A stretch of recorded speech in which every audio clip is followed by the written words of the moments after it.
Maths लक्ष्य में आपका स्वागत है। आज हम 12th मैथ्स के त्रिविमीय ज्यामिति 3D जियोमेट्री की एक्सरसाइज 11.3 करेंगे।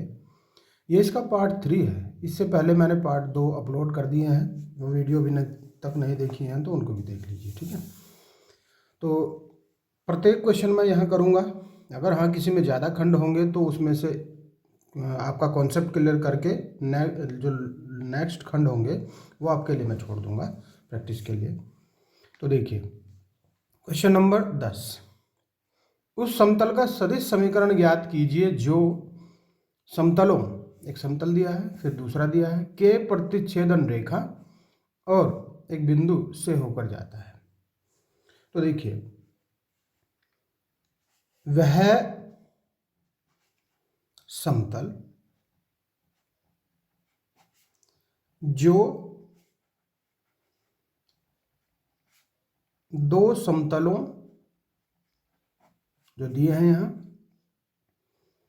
के प्रतिच्छेदन रेखा और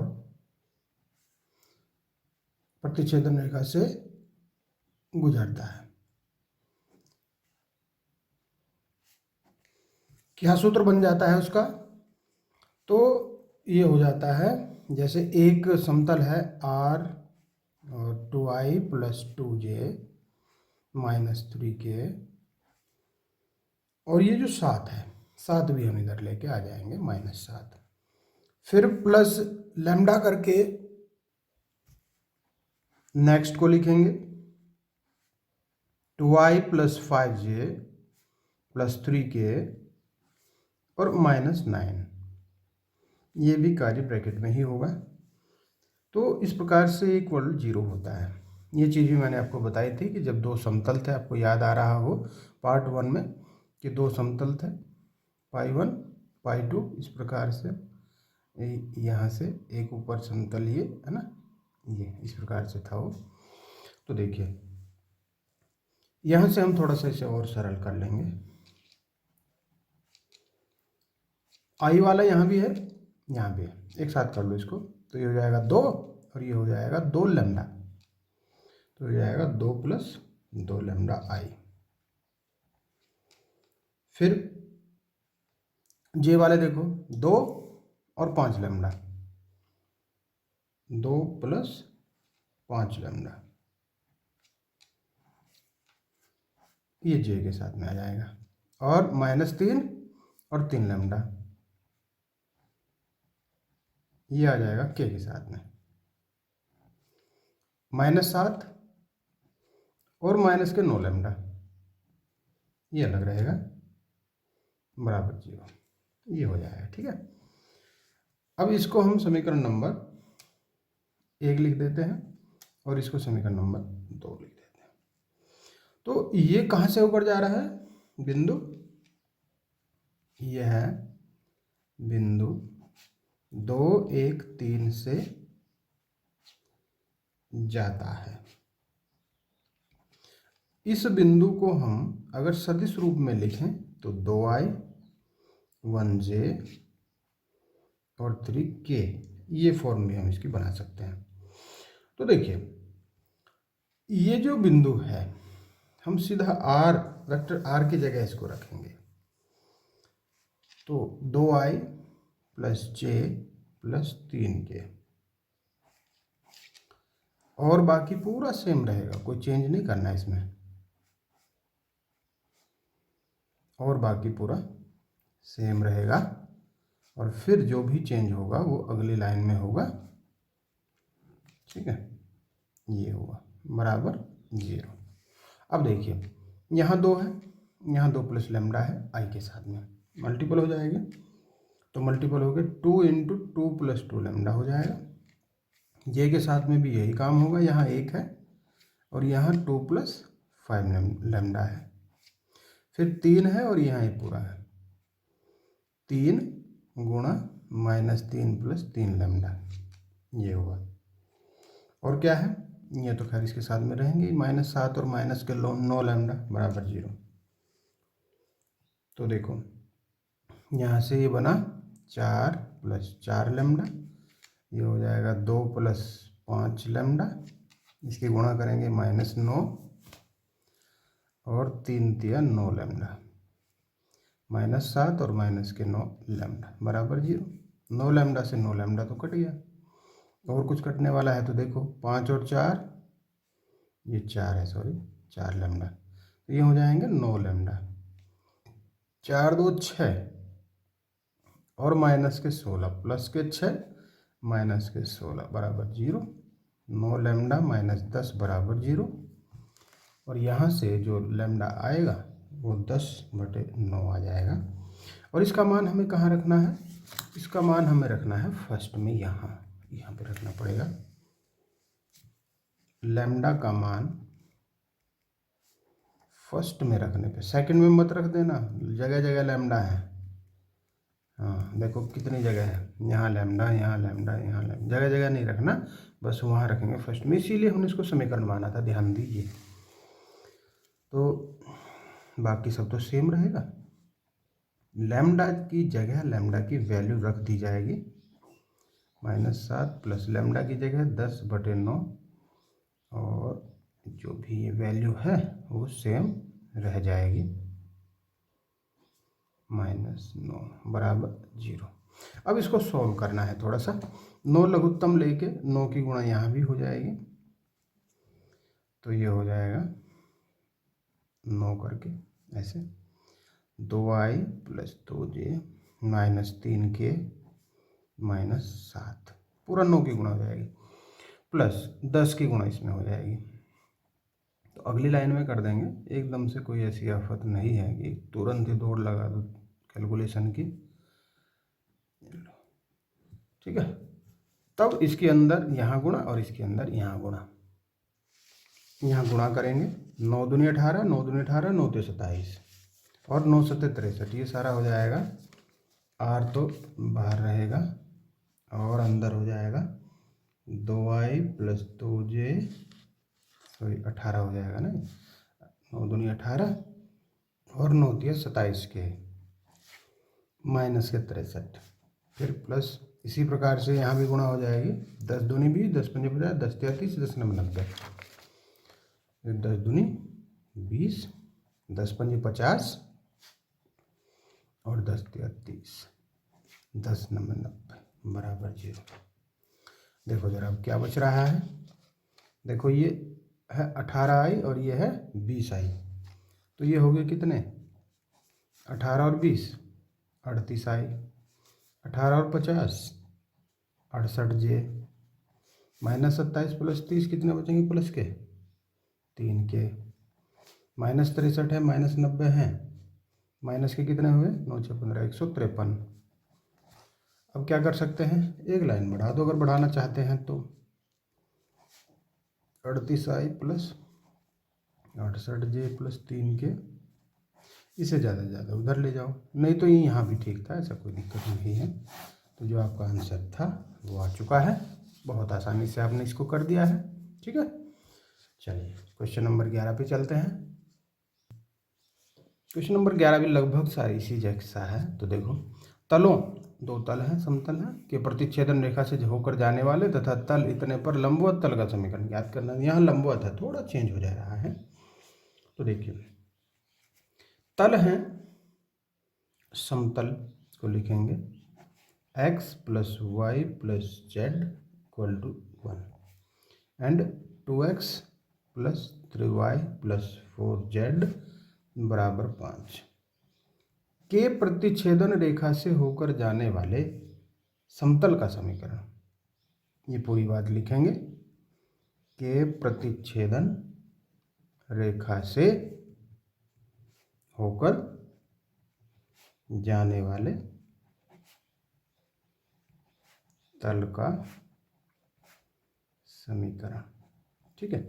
इस समतल को लिखो पहले, x + y + z, इस माइनस इसे बराबर 1 कर रखा है ना, तो -1 बराबर 0 भी इसको कर सकते हैं, यहाँ भी -5 बराबर 0 भी इसको कर सकते हैं, बल्कि करना ही पड़ेगा।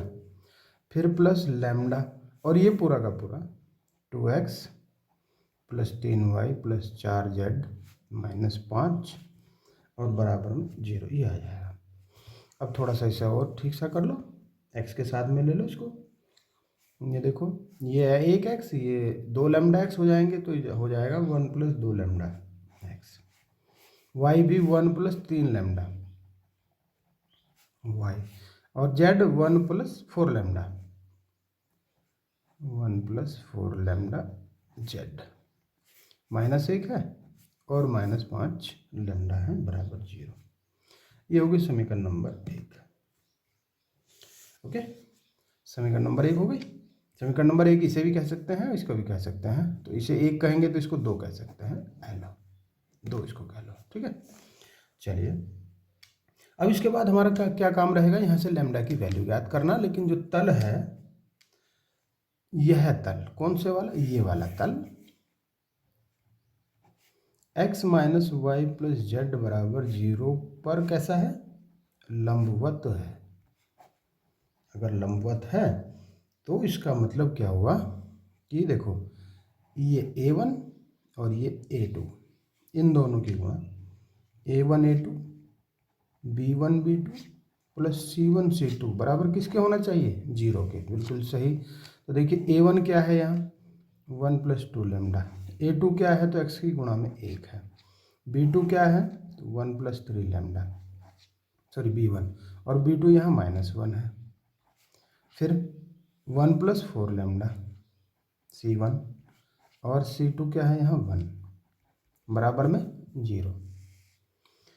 अब यहाँ से लैम्डा की वैल्यू याद कर लेंगे। देखो, 1 + 2 लैम्डा, और ये हो जाएगा -1 - 3 लैम्डा, 1 + 4 लैम्डा। देखो, कुछ कट रहा है क्या, हाँ कट गया है। तो 2 में से 3, ये होगी 4 2 6 में से 3 गया, 3 लैम्डा, और ये +1 बच रहा था, इसको माइनस में ले जाओ उधर, और लैम्डा की वैल्यू निकाल दो। ये लैम्डा की वैल्यू हमें कहाँ रखनी चाहिए, फर्स्ट में। लैम्डा का मान फर्स्ट में रखने पर, तो फर्स्ट क्या था, x + y + z -1 plus lambda की जगह -1/3 लिख रहा हूँ, 2x + 3y + 4z -5 भी आएगा, बराबर 0। इस 3 को लघुत्तम लेके इसमें गुणा कर दो, x + y + z -1, और -1 की इसमें अंदर गुणा कर देंगे, 2x + 3y + 4z -5 = 0 हो जाएगा, क्योंकि 3 लघुत्तम लेके हम 0 के पास भी भेज देंगे। एक ही लाइन में करना चाहे कर लें, नहीं तो आप ऐसा भी कर सकते हैं, अगली लाइन में भेज दो, गुणा कर लो इसकी। 3x + 3y + 3z -3, माइनस की इसमें गुणा, 2x - 3y - 4z प्लस के 5, और ये 3 0 उधर जाके 0 हो जाएगा। 3x में से 2x गए, 1x, 3y तो 3y तो कट गया है ना, 3y से तो 3y कट गया, 3z, ये माइनस के बचेंगे, 1z, -3 है, प्लस के 5 है, 5 में से 3 गए 2, बराबर 0। तो ये जो आपका आंसर आया है, यही आपको लाना था, ठीक है। लंबवत तल का यही समीकरण आ जाएगा। तो इस प्रकार से आप समझ गए क्या करना है। मेन काम इसमें लैम्डा निकालना है, कुछ ज़्यादा मुश्किल नहीं है। शुरू में समीकरण आप बना सकते हैं दोनों तलों को लेकर, पहला तल लिखा, फिर प्लस लैम्डा करके दूसरा समतल लिख दिया, बस। और क्या करना है, यहाँ से लैम्डा की वैल्यू याद कर देंगे। नेक्स्ट पे आओ, क्वेश्चन नंबर 12 है, समतलों के बीच का कोण ज्ञात करना, जिसके सदिश समीकरण दे रखे हैं। एक समीकरण ये है, दूसरा ये है। तो देखो, पहले तो इसको लिख लेते हैं, 2y + 2j - 3k बराबर 5। दूसरा है 3i - 3j + 5k बराबर 3। अब इसमें यहाँ देखिए, मैंने सूत्र क्या बताया था कि जब दो सदिशों के बीच, समतलों के बीच में कोण और सदिश फॉर्म में हो, तब कोस थीटा बराबर होता है n1 n2 का डॉट प्रोडक्ट अपॉन इनका क्या, परिमाण, और ये पूरा मोड, ये चीज़ थी। तो देखिए, यही काम करेंगे हम। n1 क्या है, ये है n1, ये n2 है, तो n1 भी हमारे पास है, 2i plus 2j minus 3k और n2 भी है 3i minus 3j plus 5k। अब अगर ये दोनों चीज़ हैं तो क्यों ना हम इनको डॉट निकाल दें, फिर यहाँ पे वैल्यू रख देंगे हम n1 और n2 का डॉट, तो 2i plus 2j minus 3k dot निकालेंगे इसके साथ में n2 के। तो देखिए 2 की गुणा 3 में, फिर 2 की गुणा माइनस 3 में, फिर माइनस 3 की गुणा 5 में, ये हो गया 3 दूनी 6, 2 तिया 6, 5 तिया 15, कैसा प्लस का 15 आ गया। तो यहाँ से आएगा 15 प्लस का, ठीक है। अब ये जो आया है, अब क्या करेंगे, n1 का मोड निकालो पहले, 2 स्क्वायर माइनस 3 स्क्वायर, जानते हैं आप इसको निकालना, 2 2 माइनस 3 इनके वर्गों का योग का वर्गमूल, तो ये हो जाएगा 4 4 9, 4 4 8 9 17, 17 आ गया। फिर ये n1 का है, n2 का देखो, n2 है ये 3 माइनस 3 5, 3 माइनस 3 और 5, 3 का 9 माइनस 3 का भी 9, 5 का 25, ये हो गया 9 9 18 25 43, ये हुआ। अब सारी चीज़ हमारे पास है जो हमें चाहिए, देखो ये भी है, ये निकाल दिया, ये दोनों निकाल दिए हमने, ठीक है। क्या करना है, cos थीटा निकाल दो बस, बराबर ये वैल्यू 15, n1 n2 का प्रोडक्ट डॉट प्रोडक्ट, और ये दोनों वैल्यू हैं √17 एंड √43। अब इसको अगर गुणा करें तो गुणा भी कर लो, इन दोनों की गुणा करके आएगा 731, वर्गमूल में आ जाएगा। और ये जो वैल्यू आई है cos थीटा की आई है, कोण नहीं आया है तो कोण ज्ञात कर दो, कोस को इधर ले जाओ, कोस इनवर्स 15/√731 ये आ जाएगा। तो देखो थीटा भी ज्ञात हो गया है ना, तो बहुत आसानी से कर दिया ना आपने। बस आपको ये सूत्र ज्ञात होना चाहिए, अगर ये सूत्र याद है आपके तब कोई टेंशन आपको नहीं होनी चाहिए, ठीक है। ये जो दोनों चीज़ हैं, दोनों सदिश हैं, ये n1 है और ये n2 है, vector n1 vector n2, okay. Next question पे चलते हैं। क्वेश्चन नंबर 13 देखिए, निम्नलिखित प्रश्नों में ज्ञात कीजिए कि क्या दिए गए समतलों के युग्म समांतर हैं अथवा लंबवत हैं, और उस स्थिति में जब ये न तो समांतर हैं और न ही लंबवत, उनके बीच का कोण ज्ञात कीजिए। तो खंड दिए हैं 5, मैं कराऊंगा 1, बाकी करेंगे आप, तो बिल्कुल आप इसको कर लेंगे क्योंकि ध्यान से आप समझने वाले हैं, थोड़ा ध्यान दीजिए, बहुत आसान सवाल है। 2 चीज़ हैं इसमें, 2 समतल हैं, दोनों के बीच का कोण ज्ञात करना है, ठीक है। देखिए यहाँ पे हमें a1 निकालना चाहिए 7, b1 है 5 और c1 है 6, बस इसमें आपको इतने की ही जरूरत पड़ेगी, a1 b1 c1 a2 b2 c2, इतना काम करेंगे आप। फिर यहाँ से देखो, यहाँ से a2 कितना 3, b2 कितना -1 और c2 कितना -10, d1 d2 भी मत निकालो चाहे, इसी से काम बनेगा। तो देखिए हम निकालेंगे पहले a1 a2 plus b1 b2 plus c1 c2, इसकी वैल्यू अगर 0 के बराबर आ गई तो लंबवत है, बस आगे करना ही नहीं है, और अगर ना आई तो फिर समांतर चेक करेंगे। देखो 7 गुणा 3, 5 गुणा -1 और 6 गुणा -10, चेक करो, 7 × 21 -5 और माइनस के 10 × 16, हाँ 10 × 60 होते हैं, ओके। बराबर कितना है देखो, 21 - 65, 4 6 में से 2 गए 4, माइनस के 44, बताओ ये 0 के बराबर है तो लिखो इज नॉट इक्वल टू 0। अगर ये 0 के बराबर नहीं है अतः समतल परस्पर लंबवत नहीं है। एक बात चेक हो गई।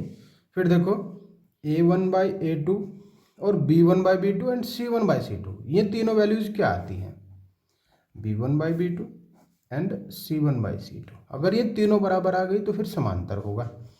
A1 है 7/, A2 है 3, ये है 5 और ये है -1, ये है 6 और ये -10। सोल्व करेंगे तो 2 3 6, 2 5 10। तो इन तीनों में कोई भी समान नहीं है। अगर समान नहीं है तो बन गई बात, क्योंकि A1/A2 is not equal to B1/B2 and is also not C1/C2। अतः समतल परस्पर समांतर नहीं है। लंबवत भी चेक कर लिया, समांतर भी चेक कर लिया। अगर ये दोनों ही काम नहीं हो रहे हैं बस फिर कोई दिक्कत नहीं है। फिर दोनों समतलों के बीच के कोण आपको याद है, मैंने लिखवाया था, सूत्र भी लिखवाया था, समझाया भी था। दोनों समतलों के बीच का कोण, ओके, क्या था? बहुत आसान सा, cos थीटा बराबर A1A2 plus B1B2 plus C1C2 upon में रूट में A1² A2², सॉरी B1² और C1²। यहाँ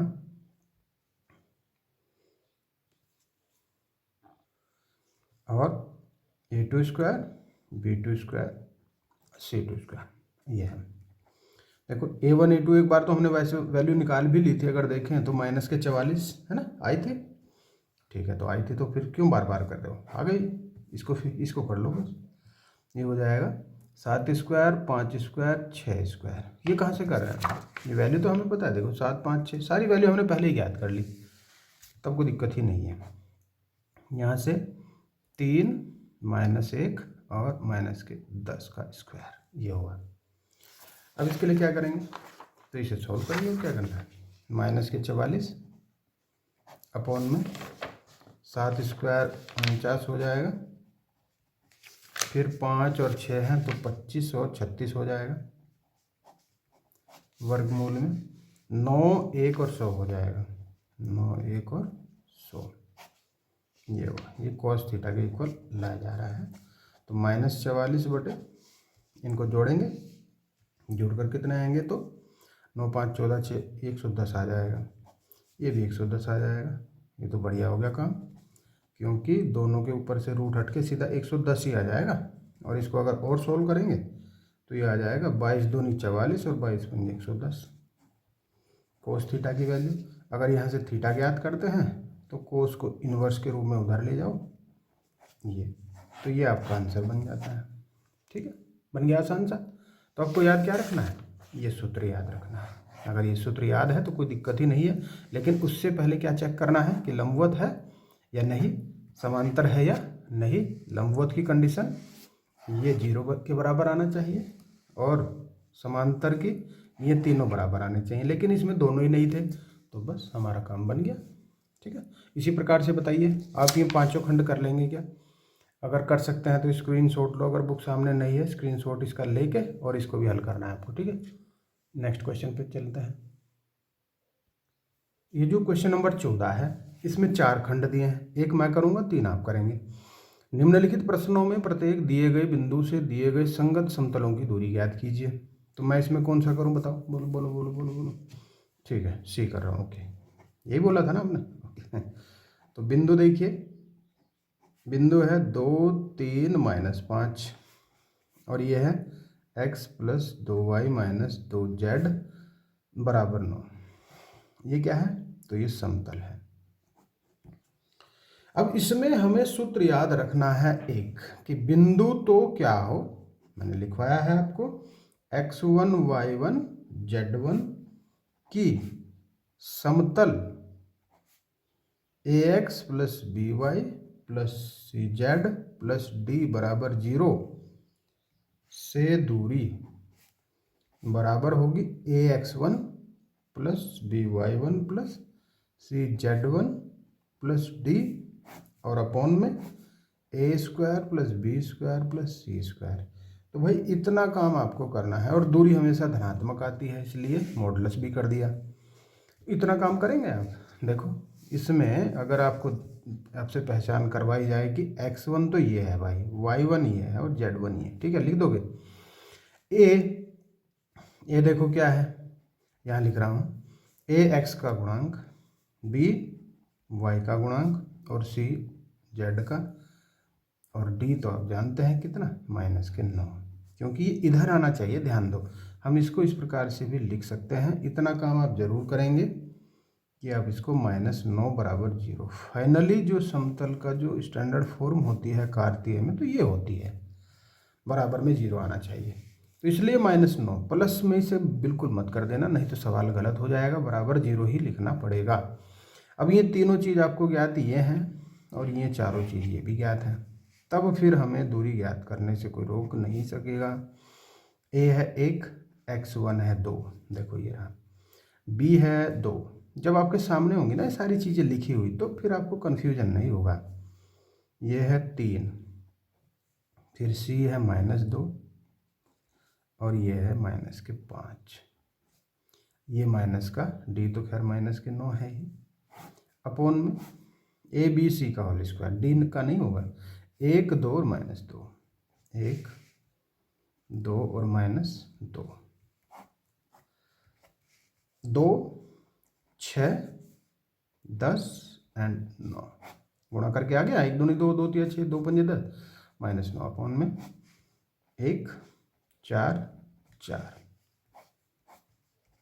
6 2 8 10 18 में से 9 गए 9, और नीचे आएगा कितना, √9। तो √9 की वैल्यू तो आप जानते हैं 3 3 3 9, मॉडुलस हटा दो क्योंकि माइनस तो कहीं आ ही नहीं ना, प्लस ही आएगा, 3 3 9। तो दूरी आपको पता लग गई, कितनी है दूरी, 3, और मात्रक भी आप शब्द लिख सकते हैं, लिखना चाहें तो 3 मात्रक इसका आंसर आ गया। बताएं आप ये चारों खंड कर लेंगे क्या, ए बी और डी, ये तीनों खंड बाकी के कर लेंगे। बुक सामने नहीं है तो स्क्रीनशॉट ले लो और इसको भी अभी करो प्रैक्टिस के तौर पे, ठीक है। इस प्रकार से आपकी एक्सरसाइज संपन्न हो जाती है। और ये सूत्र आप याद रखेंगे, ये क्या, पूरे सूत्र जो मैंने पहले पार्ट में इसके कराए हैं सारे सूत्र याद कर लो। पहला काम तो ये है, खूब कॉपियाँ भरा करो, जितना भी प्रैक्टिस करेंगे मैथ्स आपका हो जाएगा। नहीं तो अगर आपको ये सोच के छोड़ देंगे कि ये तो समझ में आ गया, बाकी क्या करना, ये तो कर लेंगे, लेकिन वो नहीं हो पाता, क्योंकि मैथ ऐसे हुआ करता तो सब गणितज्ञ हुआ करते, ठीक है ना। इसलिए खूब प्रैक्टिस करो, तब जाके मैथमेटिशियन बन भी सकते हो। ओके, मिलते हैं नेक्स्ट वीडियो में। अगर पसंद आती है लाइक कर दीजिए, चैनल को सब्सक्राइब नहीं किया सब्सक्राइब कर दीजिए, बेल आइकन प्रेस कर दीजिए। Okay, thank you.